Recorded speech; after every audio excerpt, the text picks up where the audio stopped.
I'm going to show a video to you here in just a second because it's extremely important that you understand this as content creators. Whether you're a business content creator or just a hobbyist, just a regular old content creator who's like, hey, you know what? I want to be an influencer. I want to be influential. I feel like there's a good segment of the population here in 2024 who just wants to influence people. But this one is extremely important because it has to do with the FTC. And if you guys don't know what the FTC is the Federal Trade Commission. They're the government body in the United States that regulates how trade is done, how you advertise, how you talk about things, how you promote different offers. And this video that I'm about to share with you is about how an entity working for the Biden administration told an influencer not to disclose that the Biden administration or this entity was funding this ad, this campaign that she was paid to promote. In other words, a PR company reached out to this OnlyFans model, yes, OnlyFans, and asked her to do some promotions for the Biden administration.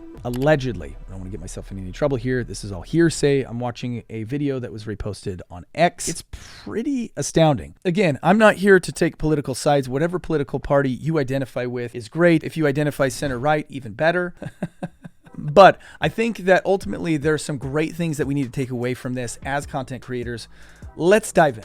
My senior year, and I was like, I finally have to start applying for law school. And then, like, you know, female privilege, life is so easy for a, woman. Obviously, I lucked out. I'm just kidding. I lucked out. And then, TikTok was basically full time for me. I think I was taking ads by the time I graduated college from like the Biden administration and Planned Parenthood and like dating apps and stuff. So it was like fully financially, sustaining. So you were getting, the Biden administration was buying ads from you? Yeah, I was doing full on political propaganda. Okay, so let's break this down. This girl, what was me? She's trying to pay for college. She's doing some scandalous things on the side, doing OF and all sorts of stuff like that. I probably wouldn't, if I were you, recommend typing her name into any search bar. You're probably going to get some skins. And I'm not sure if you want to deal with that. But basically what she's saying is she's making money online being an influencer. And the Biden administration, or a PR company for the Biden administration, reached out to her and said, hey, would you mind if we paid you to do some ads? And she says, okay. And now here she is on this interview saying, I did full on political propaganda. Ooh. Salacious. And in reality, she probably did. Let's keep watching. Really? With like what kind of like Biden created 10 million jobs this year? Honestly. And the funny thing is they're like, do not disclose this is an ad because, they're like, technically it's not a product. So you don't have to disclose it's an ad. Because I think they just wanted like some edgy girl of color to just tell people, like when they nominated like Ketanji Brown Jackson, they're like, can you say like as a person of color, that you feel reflected? And it's like a white woman emailing this to me, and she's like giving me this script, and I'm like, no. And she's like, please. And I'm like, no, I'll like talk about the news of it, but I'm not gonna be like, I'm not gonna have a white person tell me to be like, this is how I feel as a person of color. Like, it's just so, I think that black pilled me slightly on like, political propaganda. Anyway, after hearing this, I want to hear your comments. Leave your comments, first impressions down in the comments below. I'm not going to get into the racial stuff because I don't really care too much about that. And she says no. They also say, please don't disclose because it's technically not a product. Again, this is all very interesting. Let's break this down in terms of what are the FTC regulations if indeed this is accurate. By the way, not sure who you're voting for, but this is the current outlook. So again, you guys, I lean center right. You guys have probably seen this in all of my videos before. It can't come as a surprise. And if you don't align with my politics and you're just like, I hate the right, then this video and my stuff is probably not for you. You can go ahead and unsubscribe. I don't really care. But I do think that all of the things that are happening right now are kind of, it's going to be an intense political season. Let's talk about FTC for social media influencers. This is very interesting. And there are some loopholey things, but there are also some things that I think are very clear. Here's the bottom line, you guys. You do not want the FTC coming after you. I've known a lot of people who've had the FTC come after them for their business practices after doing things they thought were okay, ultimately were not. FTC fines can be very, very hefty. When I was a family vlog influencer, if we did anything that promoted any type of purchase, if we were promoting anything to somebody who was a youth, somebody who was a child, we could be fined up to, I think, around $47,000 per incident, which is crazy. That's a lot. That will break creators. So you don't want to get on the FTC's bad side because they do target influencers. They do pay attention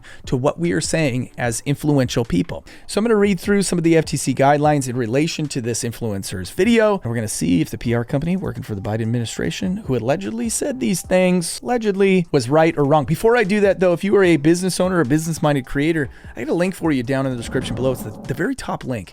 It's a video that talks about what we do, some of the successes we've had for some of our clients. If you guys are interested in taking your videos to the next level and eventually creating a full-time income or driving leads from your YouTube channel, the video is for you. Take a look at it and see if you want to book a call with our agency. I'd love to chat with you with your goals and your vision and just see if it's a good fit. And if not, totally fine. We got free stuff right here on the YouTubes, my friends. All right, when to disclose. Disclose when you have any financial, employment, personal, or family relationship with a brand. Doesn't matter if they're a political entity. Doesn't matter if they're Nike. It doesn't matter if it's a coaching course. If you have any type of financial gain that has come from the relationship, you have to disclose that relationship. Okay, so let's just read through to clarify.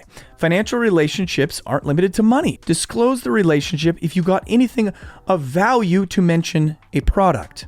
If a brand gives you free or discounted products or other perks, and then you mention one of its products, make a disclosure even if you weren't asked to mention that product. So here's where the PR company kind of screwed up, because they allegedly told this influencer that they don't have to disclose because it's not a product. But if we go over to the FTC terms and definitions, it says the term product includes any product, service, brand, company, or even industry. So if you're shouting out an industry and you're paid to do it, if you're shouting out the NRA, National Riflemen's Association, or a union, because it's an entity, you're required by law to disclose that. In my opinion, in this case, if this isn't indeed true, the reason they don't want it to be disclosed is simply because they don't want people to know that they're paying for people to say stuff about the Biden administration. They want it to look like it's an organic endorsement. That's wrong, my friends. Trust me, Uncle Raph, he knows what he's talking about. It is absolutely fundamentally wrong.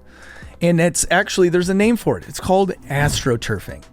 When a company or entity hires people to say a whole bunch of things online to make it look like it's a grassroots movement, that is called astroturfing. And it's used quite often, and it's illegal. Okay, now I do want to read some of the comments here, because some of the comments back up this, what I'm talking about, this astroturfing. It makes you wonder how many of his supporters here on X are paid to promote him as well, right? So this is just opening the door for a whole lot of fuel to be poured on this fire of exposing the astroturfing. Everything about Biden is fake, but we're told to believe the 80 million plus votes were real. Got it. Wouldn't the most popular president in history not need to pay people to support him? Wouldn't people just want to support someone that popular? Again, you guys, astroturfing. And regardless of where you stand on the political spectrum, take off your emotional helmet, the helmet that you banging your head against the wall, put it over here for a second, pop on that logical helmet and say, is this logical? And I know that some of you guys are the Trump haters are going to, jump into the comments and you're going to be like, well, Trump does the same thing. And maybe he does. I don't know. But I also 100% know that Trump has a grassroots movement that loves and supports him, and they don't need to be paid to shout him out. All right, you guys, more information on FTC disclosures because it is important for you as creators. If a brand gives you a free or discounted product, you must disclose. Don't assume your followers already know about your brand relationships. You could have talked about them in 100 videos before, all 100 videos, and then on the 101st, you don't talk about a sponsor. That's a violation of the FTC. You have to do it in every single video. You have to disclose. Now, you guys know that Graffiti is my company. Everything that I sell benefits me personally, but it also ideally would benefit you as well. That's why I have a service with a whole lot of testimonials from people who have been successful with our programs. The other thing that you need to be careful of is if you have a tag that is an endorsement of a brand, like hashtag Nike, that can be an endorsement as well. So you also have to disclose the relationship if you're making money. How to disclose? This is another important thing that obviously this PR company wanted to remove from the equation. It has to be hard to miss. When you disclose, it has to be hard to miss, meaning they have to see it. It has to be visible. Disclosure should be placed with the endorsement message itself. Disclosures are likely to be missed if they appear only on the About Me or profile page. So like in the description of your YouTube content, you got to have disclosures right at the top. Above the fold is what I've been told. Keep them above the fold. Don't mix your disclosure into a group of hashtags or links. Don't try to hide it. Basically, you guys, if you try to hide something, it's violation. You got to be upfront and clear about all of your disclosures. And if you're making a disclosure in a live stream, it has to be repeated frequently. All right, guys, if you like this video and you want to learn how to start a cult around your brand, check out this video right here. And if you want a surprise, check out that video right there. Hit the subscribe button. Catch you on the next one. Later.